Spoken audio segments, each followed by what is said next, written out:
Една недела од лидерската средба меѓу Заев и Мицковски работните групи за законот за јавно обвинителство, со кој се решава статусот на СЈО, се уште не се состанале. Неофицијално, првичниот договор е двете страни да се сретнат утре попладне.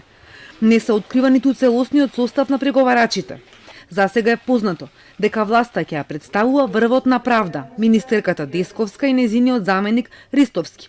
Од опозицијата, лидер на тимот ќе биде адвокатот Тони Менкиновски, а во работната група ќе има и други правници. Власта инсистира законот да се донесе пред извештајот на Европската комисија за земјава, но опозицијата не се брза. Роковите ги нарече ултиматуми. Кои се црвените линии на власта со кои ќе се согласи за менување на законот и кои се барањата што опозицијата ги подготвува во форма на амандмани на законот, не се откриваат детали. Познато е дека опозицијата нема да се согласи да остане сегашната специјална обвинителка и нејзиниот тим, но вела дека имаат и многу други забелешки.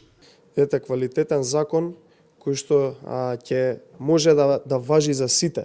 Неселективна правда како што е во моментов, неселективна, односно да не постои селективна правда како што тоа во моментов го прави специјалното јавно обвинителство, а и јавното обвинителство кое што е под директна надлежност на Зоран Заев.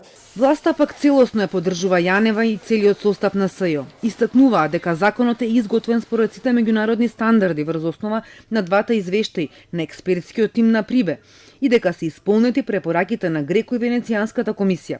Во него нема скриена амнестија за никого и приоритет е да се донесе што поскоро затоа што е услов за отворање на преговори со Европската унија. Потенцираат од власта.